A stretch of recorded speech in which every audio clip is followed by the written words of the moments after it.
अस्सलाम वालेकुम एवरीवन, मैं हूं मोहम्मद तलहा और आप लोग देख रहे हैं तलहा स्पेस एकेडमी। आज हम लोग सॉल्व करने वाले हैं फर्स्ट ईयर के न्यूमेरिकल्स को।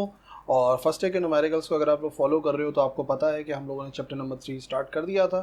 और चैप्टर नंबर 3 में आज हम लोग उन न्यूमेरिकल्स को डिस्कस करने वाले हैं जिनका ताल्लुक है Newton second law of motion से। तो ज़्यादा न्यूमेरिकल नहीं है, टोटल 4 न्यूमेरिकल है जो सेकेंड लॉ से रिलेटेड है। स्टार्ट करते हैं।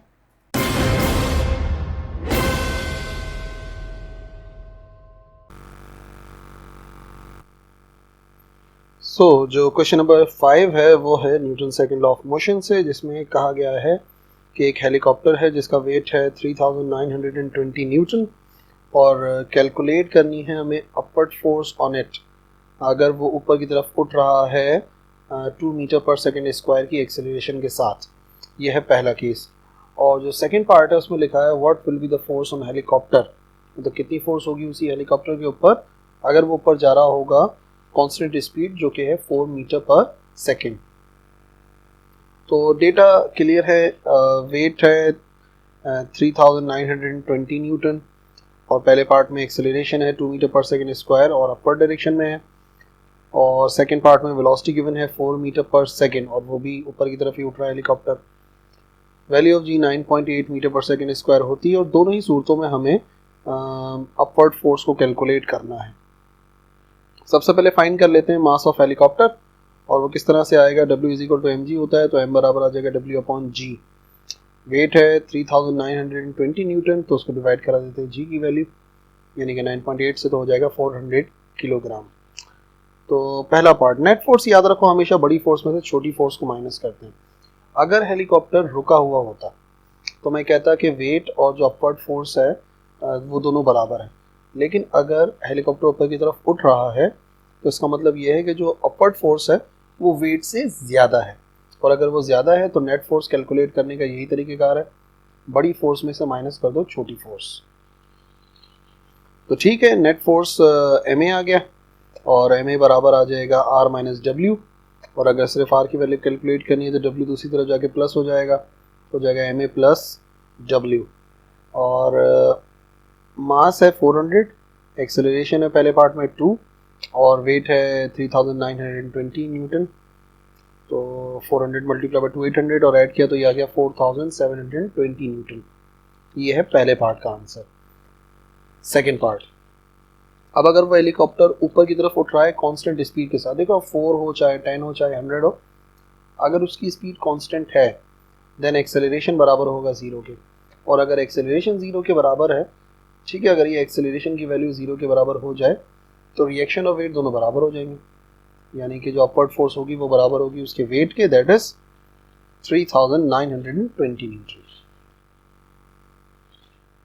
हमारे का नंबर 6, एक बुलेट है जिसका मास है 0.00 kg और वो पहले मूव कर रही है 100 मीटर पर सेकेंड के साथ। फिर वो पेनिट्रेट करती है एक रेत की बोरी में, बैग ऑफ सैंड में, और फिर जाहिर सी बात है कुछ डिस्टेंस ट्रैवल करने के बाद रेस्ट में आती है और वो डिस्टेंस है 25 सेंटीमीटर। तो हमें कैलकुलेट करना है डिसेलरेटिंग फोर्स उस बुलेट के ऊपर और ये भी कैलकुलेट करना है कि कितने टाइम में वो रेस्ट में आएगी, यानी कि दाखिल होने के बाद बोरी के अंदर कितने टाइम बाद वो रुकेगी। तो देख लेते हैं डेटा है, मास गिवन है बुलेट का 0.005 kg और इनिशियल वेलोसिटी थी 100 मीटर पर सेकेंड और फाइनल वेलोसिटी जो है वो बराबर है 0 के, क्योंकि बुलेट जो है वो रेस्ट में आ गई थी। अच्छा, डिस्टेंस 25 सेंटीमीटर है तो हमने क्या किया, हमने इसको डिवाइड कराया 100 से और 100 से डिवाइड कराने के बाद इसका आंसर आ गया 0.25 मीटर। और फोर्स और टाइम हमें कैलकुलेट करना है।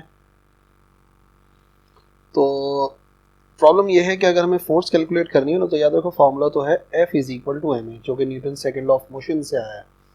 बट प्रॉब्लम क्या थी, प्रॉब्लम ये है कि हमें मास तो पता था, एक्सेलरेशन नहीं पता।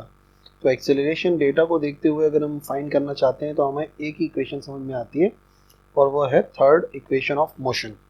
और इसी इक्वेशन से एक ही वैल्यू को अलग करा तो ये हो गया v f square minus v i square और 2a दोनों इधर जाके हो गए 2 और s सॉरी दोनों इस तरफ जाके हो गए डिवाइड। तो वैल्यूज पुट करो, फाइनल वेलोसिटी 0 है, इनिशियल 100 है, डिस्टेंस है 0.25 का। तो सब कुछ कैलकुलेट करने के बाद आंसर आ गया 20,000 मीटर पर सेकेंड स्क्वायर। और माइनस में तो आएगा ही आएगा, क्योंकि याद रखो जो बुलेट है वो रुक रही है, और अगर रेस्ट में आ रही है तो इसका मतलब आंसर नेगेटिव में आएगा ही आएगा। अच्छा, तो फिर हमने क्या करा, f is equal to m a, वही जो मास था बुलेट का उसको मल्टीप्लाई करा दिया उसके एक्सेलरेशन से, तो आ गया माइनस का 100 न्यूटन।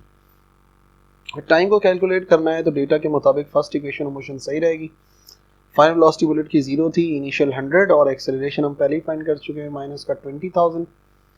तो सबसे पहले प्लस का 100 इधर जाके हो गया माइनस का 100, फिर 2 माइनस का 20,000 डिवाइड हो गया, माइनस से माइनस कैंसिल, ये आंसर आ जाएगा 0.005 सेकेंड्स। न्यूमेरिकल नंबर 7 काफ़ी मिलते जुलते हैं, 6, 7 और 8 न्यूमेरिकल। एक कार है जिसका वेट है 9800 न्यूटन और वो मूव कर रही है, उसकी स्पीड है 40 किलोमीटर पर आवर। तो जैसे ही ब्रेक्स अप्लाई होते हैं तो वो रेस्ट में आ जाती है। After travelling a distance of 50 metres calculate the average retarding force. तो देखो बिल्कुल वैसी ही मामला है, यानी कि हमें फोर्स कैलकुलेट करनी है और पहले बॉडी मूव कर रही थी 40 किलोमीटर पर आवर से और बाद में रेस्ट में आ गई, तो काफ़ी मिलता जुलता न्यूमेरिकल है।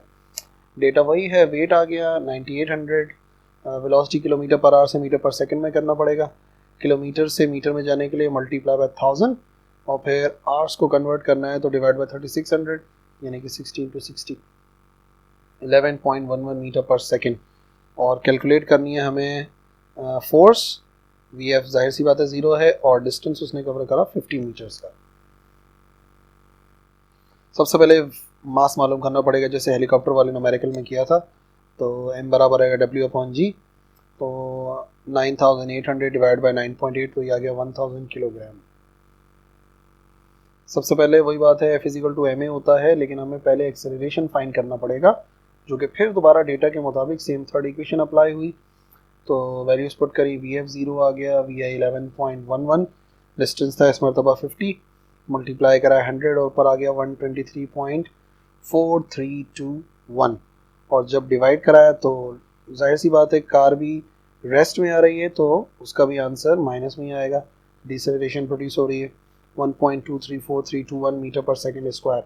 नाउ कैलकुलेट करेंगे फोर्स, तो F is equal to m a, जो एक्सेलरेशन आया उसको मल्टीप्लाई करा दो कार के मास से, दोनों को मल्टीप्लाई कराया तो फोर्स आ गई -1234.321 न्यूटन।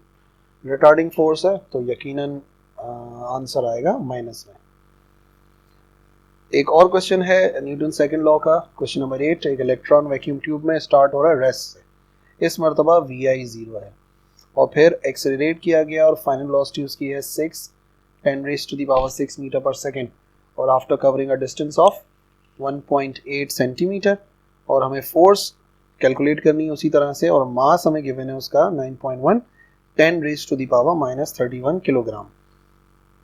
पूरा डेटा उसी तरह से, initial velocity 0, final 6 exponent 6, distance 1.8 centimetre, divide by 100 कराएंगे मीटर में करने के तो 0.018 मीटर्स, और मास ऑफ इलेक्ट्रॉन है 9.1 10⁻³ किलोग्राम्स, और हमें फाइंड करनी है फोर्स।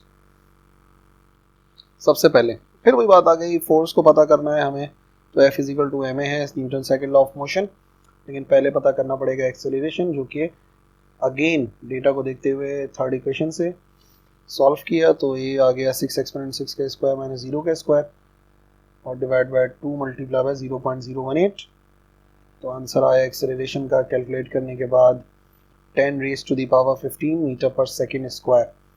फाइनली फोर्स पता करनी है तो F इजिकल टू ma, मास की वैल्यू है 9.1 10⁻³ और फिर हमने इसको ब्रेक कर लिया। हालांकि ज़रूरत नहीं है, हम डायरेक्टली कैलकुलेटर से भी कर सकते हैं, बट ये कि आपको वर्किंग आनी चाहिए। तो ये जो लिखा हुआ था 10⁻15, इसको हम लिख सकते हैं 1000 × 10⁻12, और जब इसको सॉल्व किया तो ये सारी वैल्यूज़ आ गई यहाँ पे। 1000 को मल्टीप्लाई करा 9.1 से तो आ गया 9100, और यहाँ पर एक्सपेंड -31 और प्लस का 12 ये हो गया माइनस का 19, फिर 9.1 एक्सपेंड -19 लिख सकते हैं, और पॉइंट अगर हटा रहे हैं इधर मूव करा रहे हैं पॉइंट को तो एक्सपोनेंट 3 आ जाएगा, और बेसिस सेम तो पावर z माइनस का 19 प्लस का 3 ये आ गया माइनस का 16। तो फाइनल आंसर है 9.1 10 raise to the power -16 newton. I hope आपको तमाम न्यूमेरिकल्स क्लियर हो गए होंगे। सेकंड लॉ से रिलेटेड जो भी हैं चैप्टर नंबर 3 में आसान न्यूमेरिकल्स थे, कुछ ऐसे न्यूमेरिकल्स मैट्रिक में भी सॉल्व किए थे, but still they are very important, तो प्रैक्टिस करनी है न्यूमेरिकल्स की। ओके, मिलते हैं अगले लेक्चर में। अल्लाह हाफिज़।